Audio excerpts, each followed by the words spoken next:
Boa noite, queridos irmãos e irmãs, em mais um encontro de estudo, onde o canal TV ABBM, nessa plataforma tão boa, que estreita o nosso momento e que faz cada vez mais nós acreditarmos na inteligência do homem, mas principalmente na misericórdia de Deus, que é muito grande para conosco, né? Meus irmãos, que saudade. Nós já estamos voltando. E assim, mesmo voltando, essa técnica vai continuar, porque ela veio para ampliar os nossos horizontes e para entrar dentro da nossa casa, assim como nós estamos entrando agora, com o estudo do Evangelho, capítulo 18, e vamos discorrer sobre eles no item que nos coube, né? Esse momento de estudo, esclarecimento, reflexões, né? E assim vamos. Vamos ler agora a página de preparo, com todo o nosso carinho para vocês, porque todos nós precisamos desse esclarecimento, dessa força emanante, das energias luminosas de ensinamentos e palavras que congregam em nós essa força espiritual, não é mesmo? Então, vamos lá. Encontro da Paz é o nome do livro. Está aqui para vocês verem e apreciarem conosco. Francisco Cândido Xavier, Espíritos Diversos, e o número da lição é 15. Acorda e ajuda. Não ouvides cada hora na luz de Deus a buscar-te, que a nossa grande família luta e sofre em toda parte. Isolamento e egoísmo são meros caprichos vãos. No universo ilimitado, todos nós somos irmãos. Respira ao sol da verdade, ilusão é sombra e pó. Ontem, agora e amanhã são frases de um tempo só. Qual tronco que se equilibra, fortemente enraizado, nosso presente obedece à formação do passado. Não te surdeças, portanto, a voz do bem que te exorta. Recebe fraternalmente a dor que te bate à porta. Mendigos que vês ao longe, chorando ao vento escarninho, já beberam quase sempre na taça do teu caminho. Velhos tristes sobre a noite, em desencanto e doença, muitas vezes são credores de tua afeição imensa. Crianças ao desabrigo, em pranto desolador, comumente foram rosas e bênçãos do teu amor. Amanhã despertarás, nas luzes do grande além, consagra-te desde agora ao campo do eterno bem. Descerra as chagas da vida, o templo do coração. Os braços da caridade são chaves de redenção. Do nosso amigo Casimiro Cunha. E assim convidamos a todos a orar, convidamos a todos a unir os nossos corações, fazendo com que nossas antenas elas sejam cada vez mais fortalecidas pela fé, pelas orações, pelo bom trato com a vida. Eis aí a hora, eis aí o momento. Pedimos a Deus permissão para que esse momento de estudo no canal, nesta plataforma, e também aos amigos luminosos, ao nosso irmão mais velho Jesus, que nos dê força, dê coragem e que permita que nesses momentos que passarmos juntos, nós possamos sorver da luminosidade, do esclarecimento, à luz da doutrina espírita e do Evangelho de Jesus, consoantes as energias do bem Nós aqui, Senhor, estamos lhe pedindo esse amparo e sabemos que ele chega, porque o nosso intento e o nosso trabalho é fazer reverberar as ondas magnéticas dessas palavras luminosas para que nós possamos nos envolver e assim criarmos esse enlevo onde as nossas mentes e corações se entrelaçam para ouvir, para refletir e para cada vez mais caminharmos sobre a luz do teu amor, Jesus. Que a nossa Mãe Maria Santíssima, nossos anjos de guarda e guias protetores, nos amparando em mais um estudo, em mais essa hora, onde o sabor de estudar, onde o lenitivo que desce à terra endereça aos caminhos do coração que quer servir. Paz e bem a todos nós, queridos irmãos, e vamos dar continuidade ao trabalho de agora. Muita paz. Então, estamos aqui nos encontrando, né, saudosos, mas aos poucos já vamos nos direcionando como precisa ser, né, no retorno, com todo cuidado e cuidando um dos outros, né? Essa é a temática da vida, amar o próximo como a ti mesmo e também cuidar um do outro. Então, hoje nos cabe o capítulo 18 do Evangelho segundo o Espiritismo, muitos chamados e poucos escolhidos. E tem vários itens esse capítulo, e itens importantíssimos, dos quais vocês estão habituados a assistir. Então, aqui tem vários itens maravilhosos. Nós não vamos falar do que já se falou, mas vamos dar continuidade a esses itens. Então, aqui o item que caiu para a gente é o item 6, que começa assim: aqueles que dizem Senhor, Senhor, não entrarão todos no reino dos céus. Não entrarão todos no reino dos céus. Mas por que será? Se eu estou falando Senhor, Senhor, né? Senhor, Senhor, e por que não entrarão no reino dos céus, se eu já estou falando? Será que é só uma fala? Vamos refletir.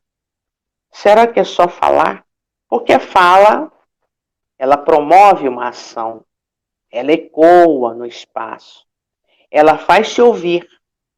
Mas será que é só isso? Vamos lá. E diz o Evangelho, luminosas palavras, né? Aqueles que dizem Senhor, Senhor, não entrarão todos no reino dos céus, mas somente entrará aqueles que faz a vontade do meu Pai que está nos céus. Ah, então não é falar, tem que fazer a vontade do meu Pai. Isso é Jesus que está falando. Mas somente entrará aqueles que fazem a vontade do meu Pai que está nos céus.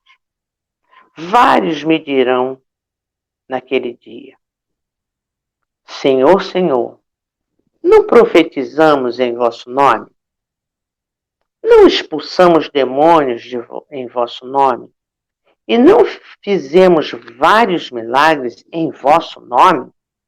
Então, eu lhes direi claramente: retirai-vos de mim, vós que fazeis obras de iniquidade. Isso aí está em São Mateus, capítulo 7, 21 e 23. Então, para essa observação e reflexão no estudo, então nós já lançamos para você, não é só falar, eu preciso fazer a vontade do Pai, como diz Jesus. E qual é essa vontade do Pai? Qual é a vontade que Deus, nosso Pai, quer que nós façamos para que as palavras Senhor, Senhor não sejam só palavras, mas seja ação, seja internalidade. Sair da nossa intimidade espiritual. E aí, em seguida, Jesus fala: retirai-vos de mim, vós que fazeis obras de iniquidade. O que é obra de iniquidade? Vocês sabem? O que é iniquidade? Iniquidade, ela é uma palavra que está associada ao ato de ser mal, injusto, perverso. Está relacionada com cinismo, falta de caráter, criminalidade, pecado ou injustiça. São algumas das ações de quem pratica a iniquidade. E na Bíblia e nas religiões cristãs, é o desrespeito e negação das leis e mandamentos sagrados de Deus. Pode ser considerado também um pecado, mas de uma forma mais grave. Então, isso que é iniquidade. Quando Jesus fala, retirai-vos de mim, vós que fazeis obras de iniquidade, é porque a obra de iniquidade ela está baseada na injustiça, né? Não cumprir as ordens, não cumprir a justiça divina, né? Ter o cinismo, né? Então é toda uma coisa bem profunda, né? Então, esses que fazem por fora, né, na periferia, eles não têm a interioridade. Então, como Jesus nos conhece, Jesus sabe quem somos nós, e Deus, com a sua magnitude de poder, onipresente, onisciente, sabe de todos nós, então nós temos que fazer algo para que essa nossa fala ela seja autêntica, seja verdadeira. Vamos ao item 7. Todos aqueles, pois, que ouvem estas palavras que eu digo e as pratica, será comparado a um homem sábio que construiu sua casa sobre a rocha. E logo que a chuva caiu e que os raios transbordaram e que os ventos sopraram e se abateram sobre essa casa, ela não tombou, porque estava fundada sobre a rocha. Mas todo aquele que ouve essas palavras que eu digo e não as pratica, será semelhante a um homem insensato que construiu sua casa sobre areia. E logo que a chuva cai e os raios transbordaram, que o vento sopraram e se abateram sobre essa casa, ela ruiu e sua ruína foi grande. Está em São Mateus, capítulo 7, 24, 27, São Lucas, capítulo 6, 46, 49. Então, o que é essa casa que eu vou construir sobre a rocha? Aqui, como vocês sabem, o caminhar de Jesus, ele usava as parábolas para dar os exemplos daquele tempo. E agora, com o advento da doutrina espírita, o que acontece? Nós temos mais subsídios, nós temos mais luzes para nos esclarecer e nos informar com mais profundidade as parábolas de Jesus. Porque no tempo certo, ela veio para nos acordar, para tirar o véu das nossas vistas físicas e espirituais, na compreensão que temos que ter. Voltando aqui ao ponto. O que é essa casa construída sobre a rocha? O que é essa rocha? Quem é essa rocha? Vamos ver quem é? Então, essa rocha somos nós. E aonde a gente vai encontrar essa rocha? O que rocha significa? Na natureza. É uma pedra dura, né? Ela é consistente e ela faz uma formação de uma estrutura de uma casa, de um alicerce. Vocês já viram como é que constrói alicerce de uma casa? Com pedras, né? Cimento, areia, mas a pedra é fundamental para que quando a construção se dê, ela fique solidificada. E essa pedra aqui que Jesus está falando, quem é essa pedra? Essa pedra somos nós, né? Nosso coração ainda é de muita pedra. Mas no tocante à ação renovadora, né? A ação verdadeira, quando nós fazemos algo, e mais à frente vamos saber que algo é esse para entrar no reino dos céus, o que é que eu preciso fazer? Nós vamos entender aqui que essa pedra somos nós, a construção da nossa casa nessa pedra para aguentar as intempéries, né? O vento, a enxurrada, os raios, é a nossa condição de trabalhar essas energias boas dentro de nós. Vamos a um exemplo, a fé. Quando nós temos fé, é muito diferente vivenciarmos situações desafiadoras na nossa vida, provas, expiações. Dá para raciocinar sobre isso? Quando nós temos fé, fica mais suave o caminhar das nossas existências, da nossa vida, que é uma vida cheia de provações. Até porque espíritos de terceira categoria, que todos nós somos aqui na face da Terra, estamos nos movimentando para a transição, mas ainda somos. E temos bastante dificuldade, bastante iniquidades, né? Temos. Então, passamos a olhar para nós nessa construção dessa casa, essa casa verdadeira, essa casa interna nossa, com a fé, né? Com a bondade, a caridade, com a sinceridade, com os bons propósitos no nosso caminho, né? Um exemplo, a gente está no trabalho onde nós vamos ganhar o dinheiro, né? Então, aí a gente vai lá, faz o trabalho de qualquer jeito. Logo, logo, periga você ser mandado embora. Aí, já sabemos disso.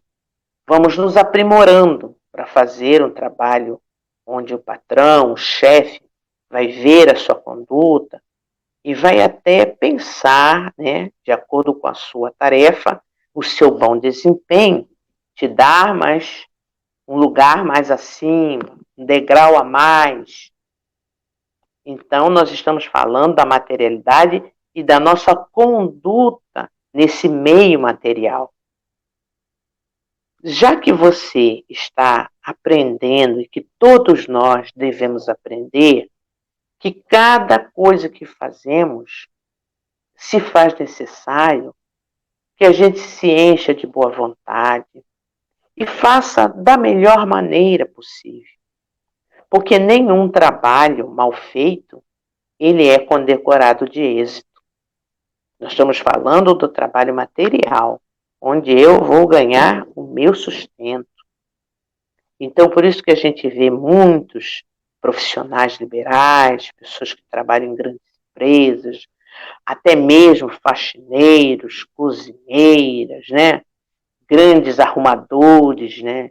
De utensílios, né? Agora tem personal trainer que veste, né? Que arruma guarda-roupa. Se não fizer o trabalho direito, não tem volta no primor que ele se dedica e para ter a clientela que vai fazer jus, né, ao seu trabalho e você poder receber o seu dinheiro. Por que a gente está fazendo esse explicativo?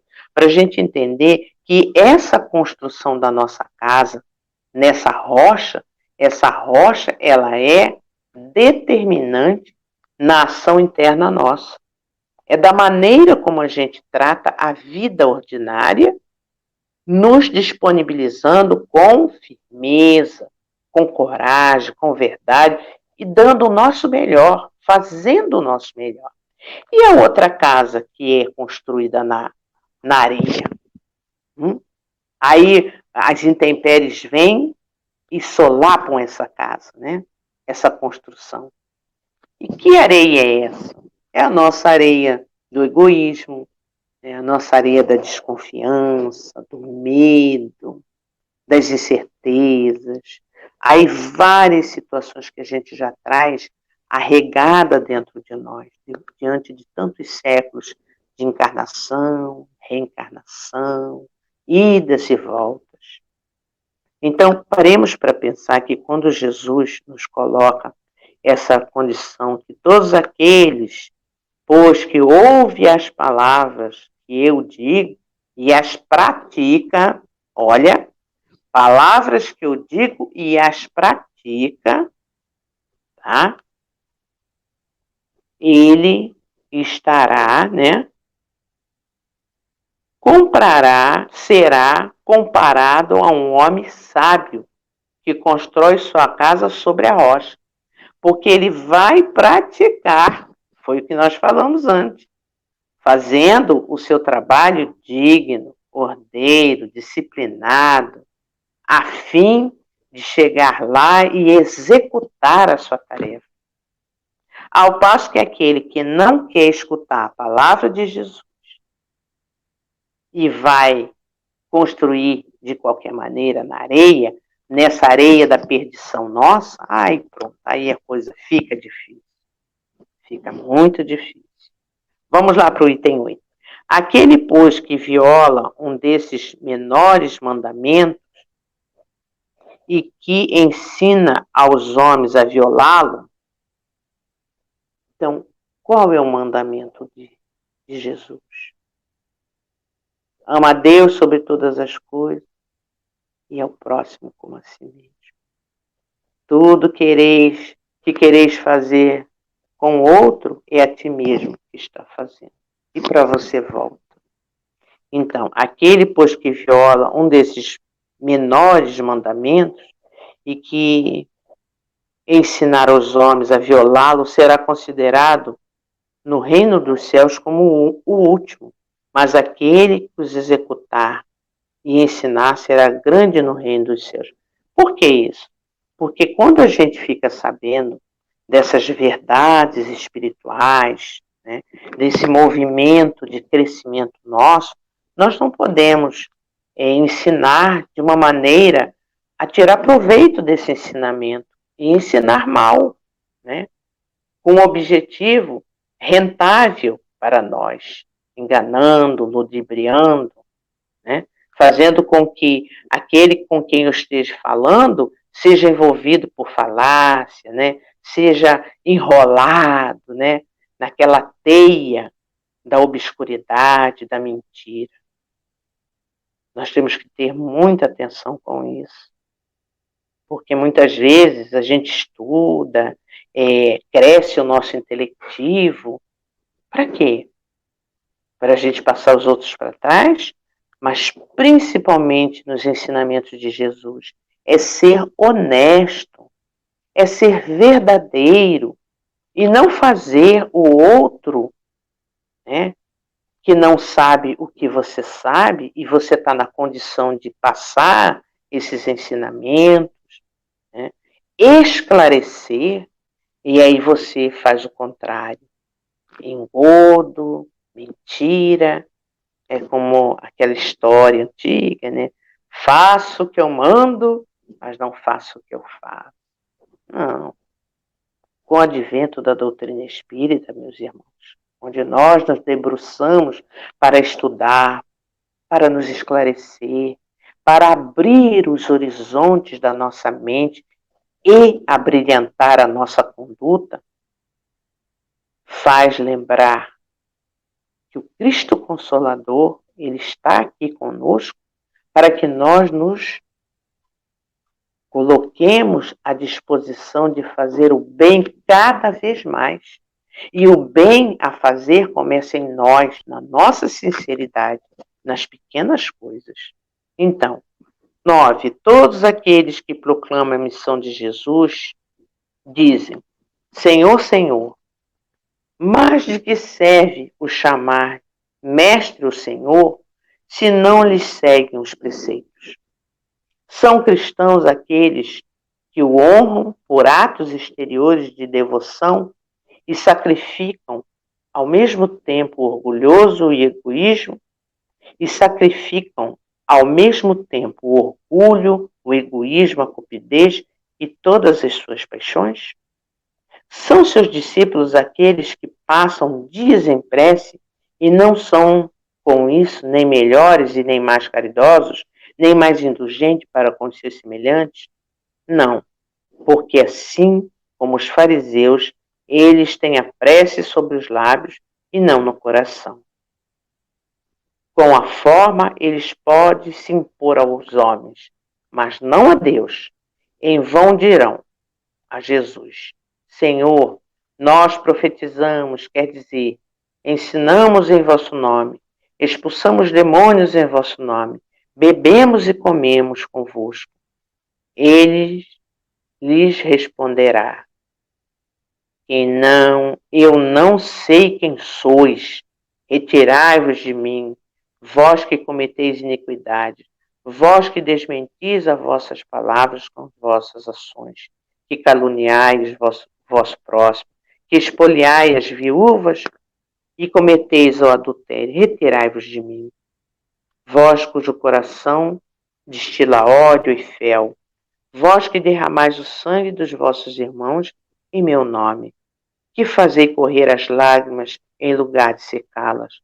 Para vós haverá pranto e ranger de dentes, porque o reino de Deus é para aqueles que são dóceis, humildes e caridosos. Não espereis dobrar a justiça do Senhor pela multiplicidade das vossas palavras e das vossas reflexões. O único caminho que vos está aberto para encontrar graça diante dele é a prática sincera da lei de amor e de caridade. Né? As palavras de Jesus são eternas, porque são a verdade. Elas são não somente a salvaguarda da vida celeste, mas a garantia da paz, da tranquilidade, da estabilidade nas coisas da vida terrestre.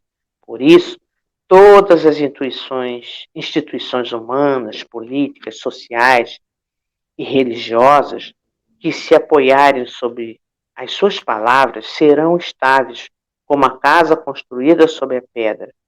Os homens as conservarão, porque nelas encontrarão a sua felicidade.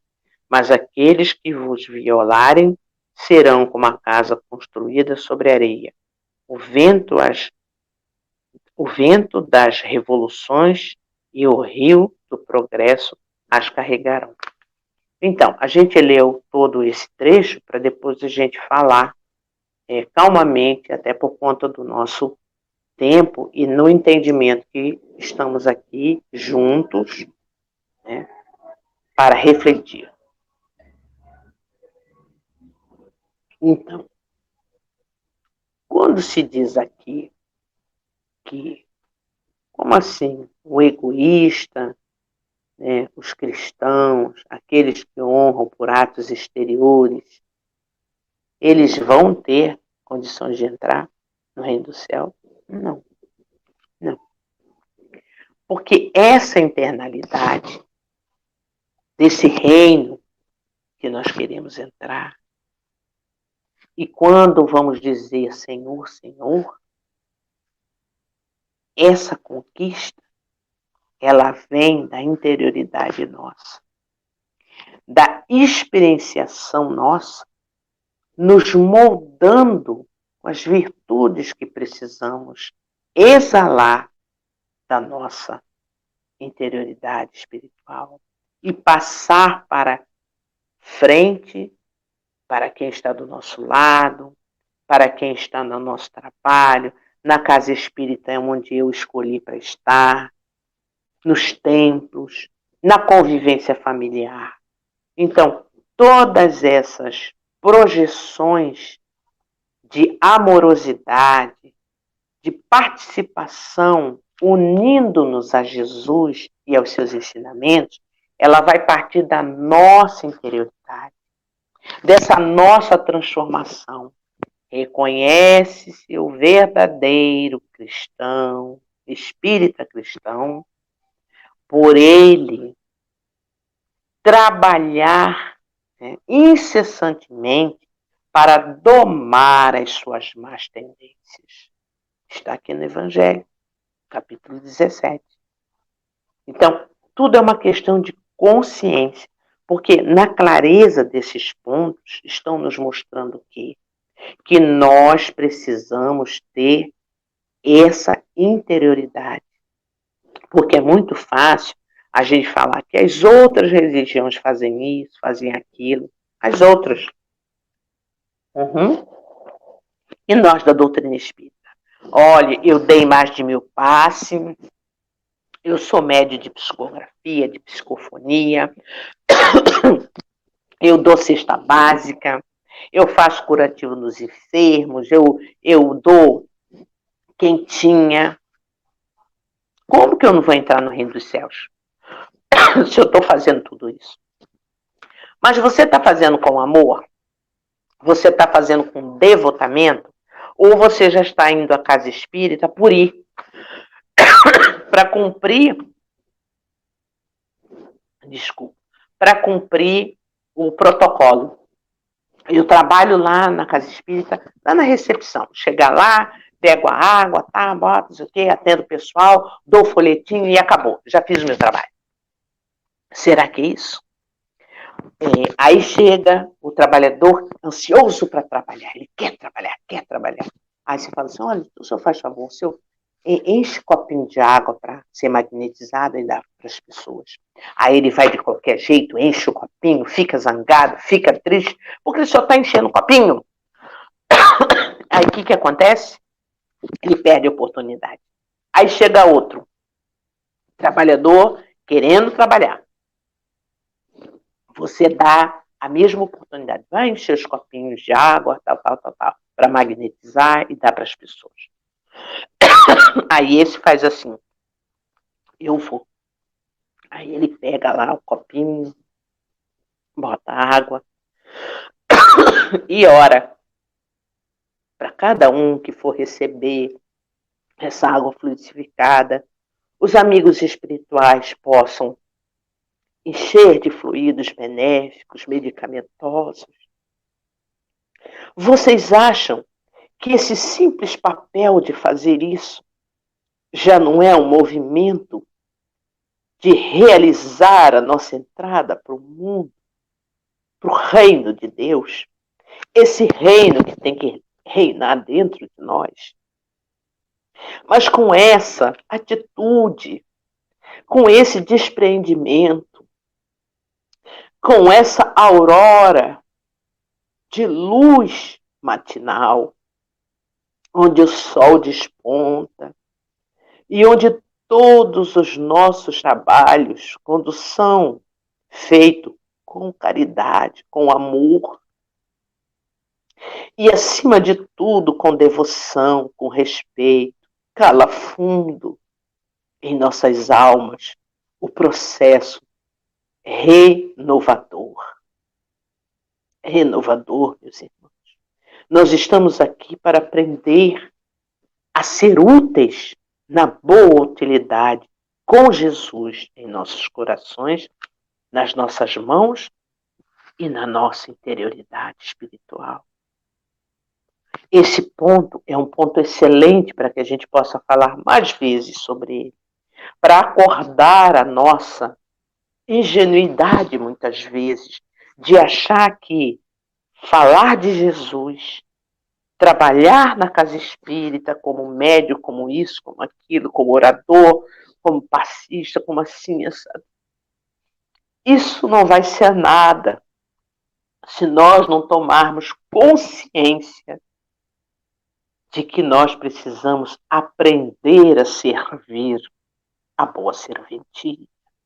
Deixar as questões pequenas de ego, né, de inveja, de disputas dentro de um lar espírita, de uma casa, que nos chama ao regaço, para que esses encontros não sejam meros encontros.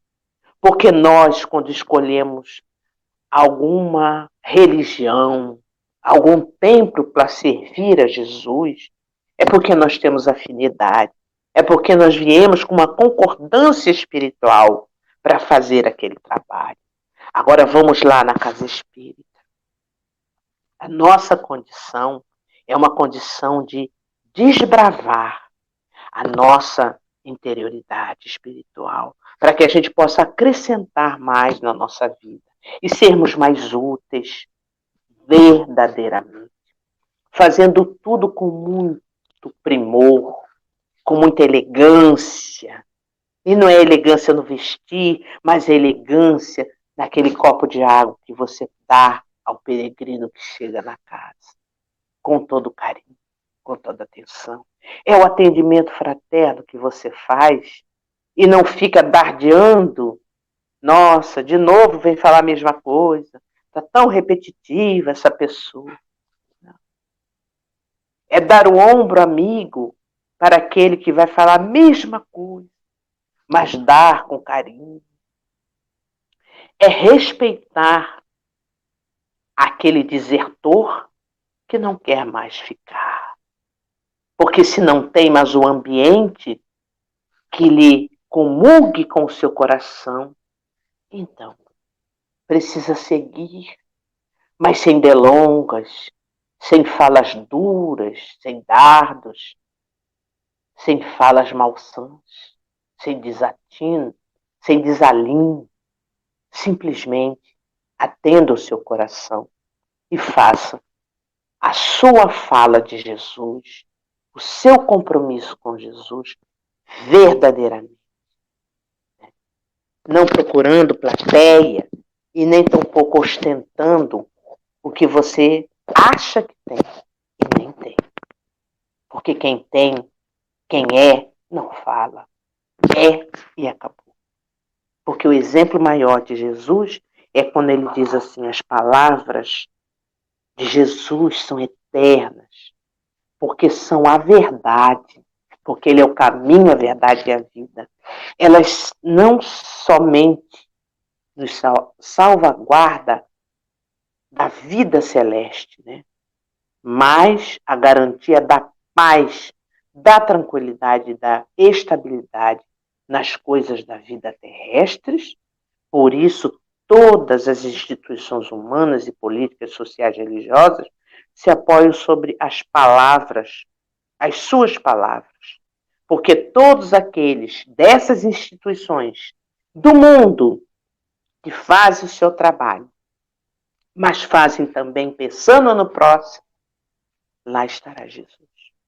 Porque o progresso, a nossa evolução, dado o momento que estamos vivendo, desafiadores, de dores, passamos a fazer a construção dessa casa interna nossa com muita sinceridade, buscando sempre aprimorar as virtudes dentro de nós. Ninguém precisa saber, porque a nuvem de testemunha nos conhece e sabe da nossa potencialidade. E sabe quando nós estamos falando com verdade no coração. Quando nós chegamos na casa e vamos aplicar um passe. Quando nós sorrimos ao amigo que chega com sinceridade. Quando nós compreendemos a rispidez, o maltrato. Porque não estamos para ser ovacionado, mas para trabalhar em nós o verdadeiro sentido da paz, da elevação. Porque todos nós queremos salvação. Não, vamos ter a salvação, mas temos que nos salvar a nós mesmos das nossas intemperanças, tirá-las, dos nossos azedumes e salvar o que tem de mais bonito em nós, que é a construção de Deus, que implementou em nós o amor, a caridade, todas as virtudes. E que o passar dos tempos, dos séculos, dos milênios, nós fomos nos desligando dela. E hoje temos que retornar a ela. Assim como nós retornamos para o aprisco do nosso lar, e como ainda estamos em pandemia, respeitando os protocolos, nos vacinando, e vamos obrando em nome de Deus, em nome de Jesus, em nome de todos os falangeiros de amor que nos prepara a cada amanhecer, a cada luta da nossa vida.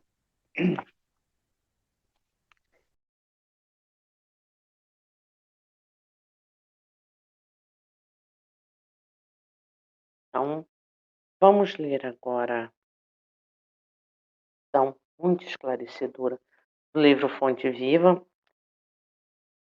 a psicografia de Francisco Cândido Xavier, né? Emmanuel. A lição 93, altar íntimo.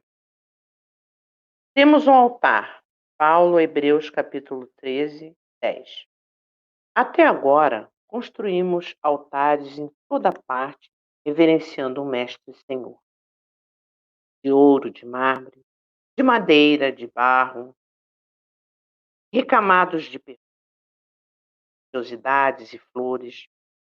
Erguemos santuários e convocamos o concurso da arte para o retoque de iluminação artificial e beleza exterior. Materializando o monumento da fé, ajoelhamo-nos em atitude de prece e procuramos a inspiração de realmente toda movimentação nesse sentido é respeitável, ainda mesmo quando cometemos o erro comum de esquecer os famintos da estrada em favor das suntuosidades do culto, porque o amor e a gratidão ao poder celeste, mesmo quando mal conduzido, merece veneração. Todavia, é imprescindível crescer para a vida maior. O próprio Mestre nos advertiu junto à Samaritana que tempos viriam em que o Pai seria adorado em espírito e verdade. Paulo acrescenta que temos um altar.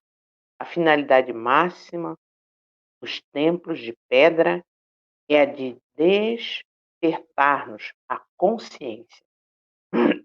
O cristão acordado, porém, caminha oficiando como sacerdote mesmo, glorificando o amor perante o ódio, a paz diante da discórdia, a serenidade à frente da perturbação, o bem à vista do mal.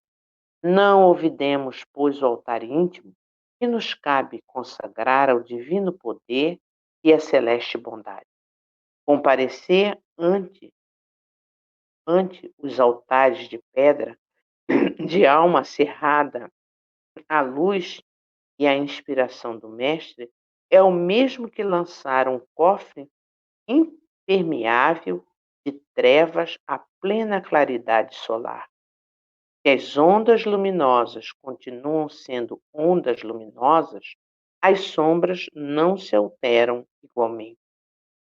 Apresentemos, portanto, ao Senhor as nossas oferendas e sacrifícios em cotas abençoadas de amor ao próximo, adorando-o através do altar do coração, e prossigamos no trabalho que nos cabe realizar, construindo cada vez mais esse interesse e essa inteireza em fazer tudo o que nos cabe no nosso altar, para qualificarmos cada vez mais essa tão sonhada salvação e pertencer ao reino de Deus. Vamos agora, meus irmãos,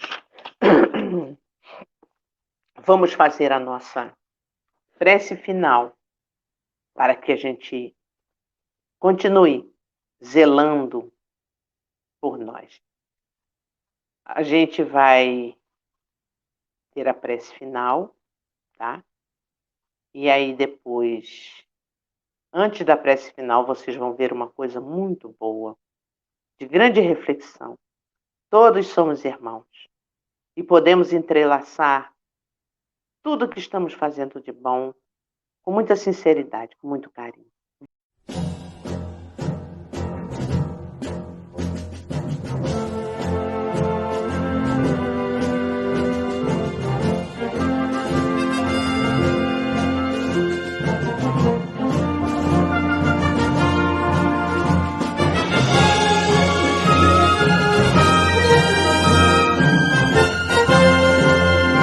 Vamos à nossa prece. Observem, porque algo de bom virá. Assim, vamos agradecer a Deus por mais essa oportunidade, por mais esse carinho, por mais essa força que nos dá o Senhor da vida. Pai de infinita bondade, Criador do céu e da terra, nós vos agradecemos, Senhor, a oportunidade de partilhar com esses nossos irmãos que nos ouvem a entrada nossa na casa de cada um, através desse meio que é a inteligência do homem e que Deus, na sua misericórdia imensurável, Senhor, derrama sobre essas cabeças que pensam e que fazem a obra da evolução prosseguir. Que todos nós possamos nos unir para que o nosso coração se prepare, Senhor, para continuar com fé, agradecendo a todo momento a oportunidade que a vida nos oferece. Que a vida com Jesus é bem melhor. Com Jesus eu posso tudo, pois que Jesus é a luz que ilumina todos nós. É o amparo que nos sustenta. Vinde, Jesus, com o teu amor e perpasse os corações dos nossos irmãos belicosos, equivocados, que na sua ganância, na sua cegueira, estão cometendo, Senhor, tanta dor, Senhor.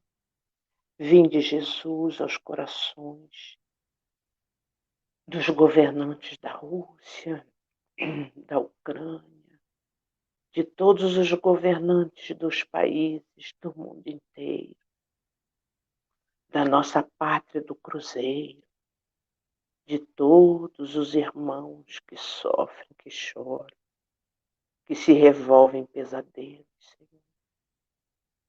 Que o pão da vida, que o pão do Espírito seja a bênção do teu amor para todos nós e o amparo constante. Vinde, Jesus. Vinde, Mestre de amor. Vinde, Mãe Maria Santíssima. Vinde, anjos da guarda, guias protetores. Sela o espaço desta terra na profusão do teu amor. Vinde, Jesus. Vinde, sendeiro luminoso, afastar do mundo a guerra, o chacal devorador que destrói tudo na terra, espalhando luto e dor, há gemido de aflição. Já não há mais primavera, criancinhas pedem pão. Homens lutam como feras. Vem, Senhor, vem reflorir os caminhos. Vem balsamizar corações. Vem fazer com que cada um perceba que a ligação que fazemos, hora e outra, é a tentativa cada vez mais sublime de envolver a todos no laço fraternal de amor, paz e bem, caridade, fraternidade a todos vós, queridos irmãos. Graças a Deus. Graças a Deus. Que assim seja.